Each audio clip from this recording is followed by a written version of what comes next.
Now it's starting to look like the IMF, the biz, they're getting a little nervous about cryptocurrencies because there was a high-ranking official at the IMF, and this individual is urging central banks to develop better fiat currencies in order to maintain their leadership pace over cryptocurrency.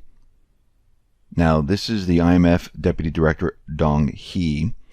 He makes the case that crypto assets may one day reduce demand for central bank money, and that the government institutions must do more to not to let this happen.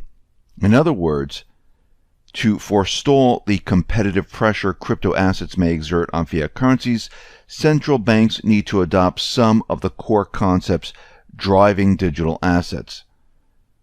So at this time, we can see the central banks, they realize if the people understand what cryptocurrencies are, and people start moving away from the fiat system over to cryptocurrencies, they are in big trouble.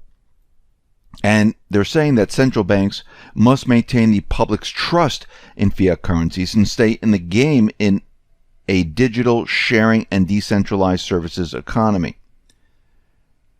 Now, once again, their system is not decentralized. Their system is centralized. They can't compete with the decentralized system because they need to have full control over everything. They need to have the control of the creation of the currency. And with cryptocurrency, that's a little bit more difficult because it's not the central bank that is creating it. It's miners around the world that are creating the cryptocurrency. Now, if they get their hands on having the cryptocurrency and governments pass laws, which, they can try to force them to do so. They did this back in 1913. They bribed and they did whatever they had to get their fiat currency into the system. They might try the same thing. But if the entire economic system crashes, who's going to believe a central bank? Who's going to trust a central bank? Because the world will then see that these central bankers have put countries into debt and imploded each and every one of these countries. And if we go back in time, we will now learn that they have lied to us during each downturn of the economy, because they tell us that everything is fine and then everything starts to fall apart. And once we audit the Fed, what do we find out? We will find out what they've really been doing. Remember, they're not transparent. Even though they're telling us they're transparent, they don't want anyone seeing the inner workings of what they're really doing. And they're very afraid of any other type of system. This is why they've been manipulating gold and silver, because they don't want people to realize that gold and silver, that's the real money. That's your insurance policy. And they've done this for many, many years where they suppress it because they don't want people looking at it. Because if they just let gold and silver do what it does normally, gold and silver wouldn't be at 1,300 and change. It'd be much, much higher because the value of the dollar has decreased. Currencies around the world have decreased. And what that means is, well, gold moves up in value. We've seen it throughout history. Now, the Central Bank of Russia, they're saying, well, crypto assets, they do not pose a risk to global financial stability. They're saying because right now, cryptocurrencies, the market is very, very small compared to the global economy. And they're saying there's really not that big of a worry. Now, remember, Putin came in and he took control of the private Western Central Bank in Russia. They're pretty much debt-free in that country. They call the shots. It's not the Rothschilds. This is why they demonize Russia so much, because they do not like what Russia did. Same thing with other countries that do not have the central banking system. And we see at this time, they're saying, yeah, cryptocurrencies, it's a good thing. And it looks like they're creating legislation to regulate, to make sure that people don't get hurt with cryptocurrencies. And they're taking the crypto market and integrating it into their system. Same thing with China. Same thing with all these countries. Eventually, all the countries are going to come aboard the cryptocurrency market. And they're going to allow the people to use it to purchase, to get paid in. And we're already seeing this happen. And this is just going to grow. And it's going to get larger and larger, because what is happening right now? The entire economic system is falling apart. It's crashing. We have too much debt, and we need to transition into something else. Now, we can either transition into a central banking currency, or we can transition into a people's currency. And I would like to see us transition into a people's currency where we don't have the central banking system. We don't need an institution that is private controlling the currency and the economy. We don't need it. It's not necessary. Never needed it. The central bankers tell us that we need them. But if they're telling us we need them, we really don't need them. Now, out in the UK posted the worst GDP figures in 5 years on a weak business investment and housing and household spending. The country's all-important housing market, well, it's beginning to show signs of a huge amount of strain. And in April, the house sales were down by 9.4% on the previous year.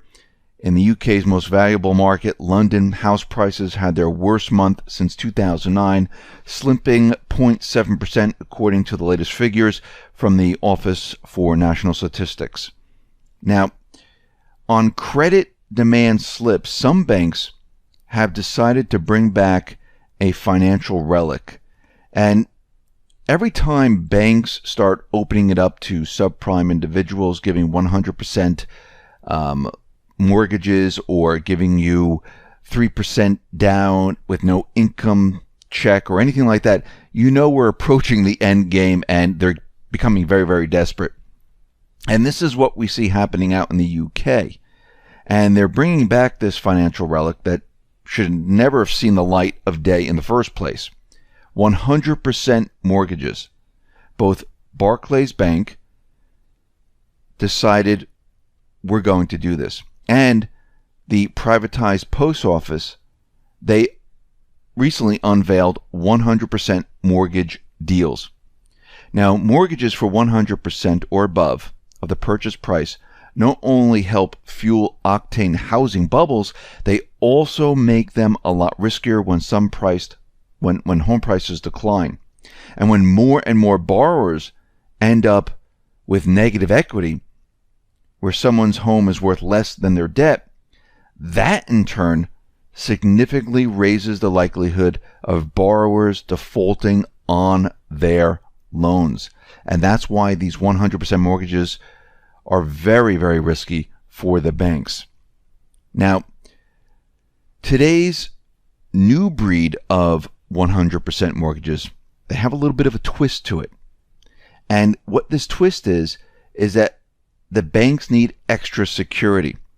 So they're dragging in family members acting as guarantors for parts of the loans. In other words, if a borrower falls behind on the repayments, a parent's home can also be put at risk. So what's happening here is the mothers and the fathers, they are backing these loans to get the 100%. They have to put their houses up for collateral. And if the children lose their jobs or they can't pay the loans, then all of a sudden their house is at risk. And this is going to be a complete and utter nightmare. And how widespread is this? Well, parents helped provide deposits for more than 298,000 mortgages last year. That's equivalent of 26% of all transactions. And this year, they're expecting this to go even higher. So basically, more than 1 in 4 transactions in the UK's property market this year will depend on the bank of mom and dad financial support. This is going to be a complete and utter nightmare because we see housing bubbles in the UK, in Australia, in Canada, and here in the United States. And this is going to have a domino effect, and it's going to run rampant throughout the economy. It's going to be absolutely awful, especially when the European nations, their youth unemployment right now is very, very high in 11 of the EU nations. I mean, this is just a recipe for disaster here. And they're fueling this by bringing in subprime, 100% mortgages. The interest rates are rising at the same exact time. I mean, this whole thing is going to be a complete and utter disaster. Here in the United States, the employment numbers came out, and they're trying to convince us that we are looking pretty darn good. I mean, the unemployment rate came down to 3.8%. This is 18-year low. They're telling us that we're in full employment right now, and everything is fantastic. But when you really look at it, we know that these numbers are fake, phony, and false in the first place. We've gone over this many, many times. The calculation has not changed whatsoever. They're still doing the same exact tricks. There's no difference here whatsoever. And we could see that the labor force participation rate, well, it hit an all-time high, 95.915 million. And this is continually moving up and up and up and up, which means there's a lot of people out of the workplace. And adding this to the 6.1 million currently unemployed Americans, there are about 102 million Americans who are either unemployed or out of the labor force completely. So basically what they're doing is those people are no longer looking for a job, so we're just not going to count them.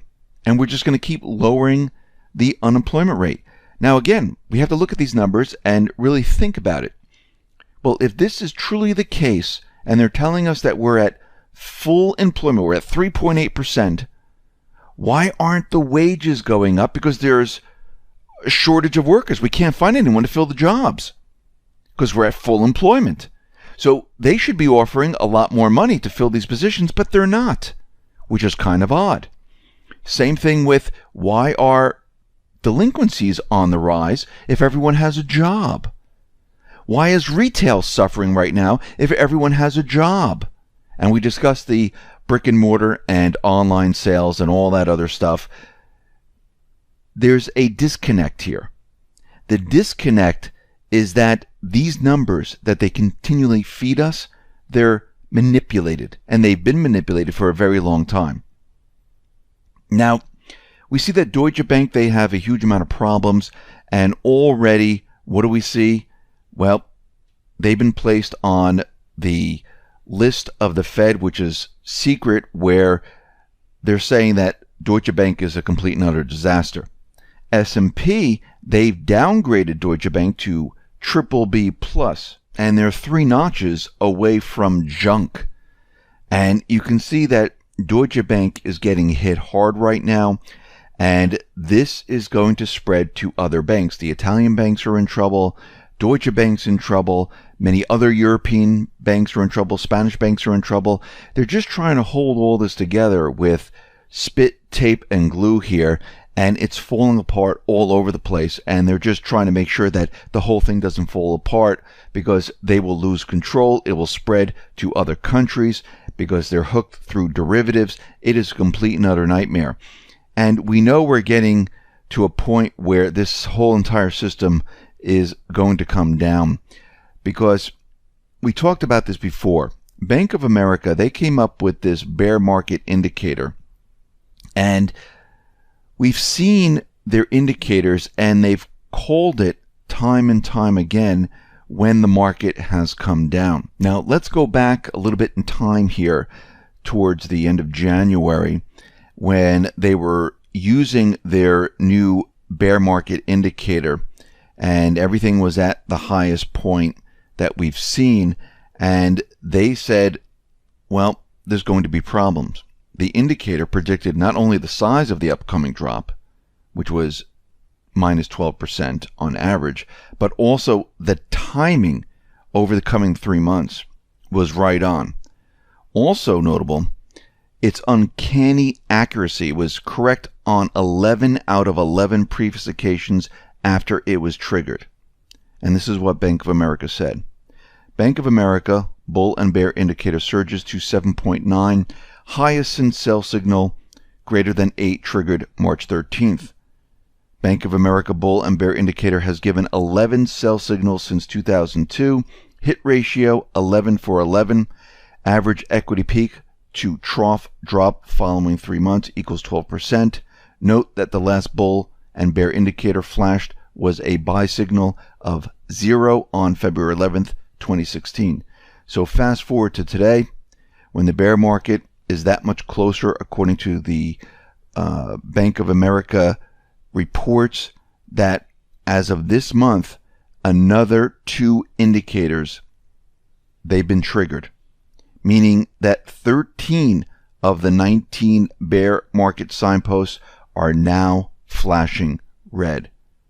So we are more than 2/3 of the way to the next crash, depression, recession. And when you look at this and you look at the bear market signals when they were triggered, we can see it. It was right before 2008. It was right before 2000 when we had these recessions.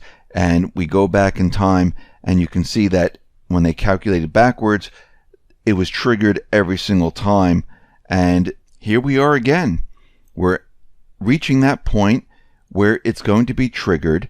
And every time we speak, there's another trigger being added, another indicator being added to this.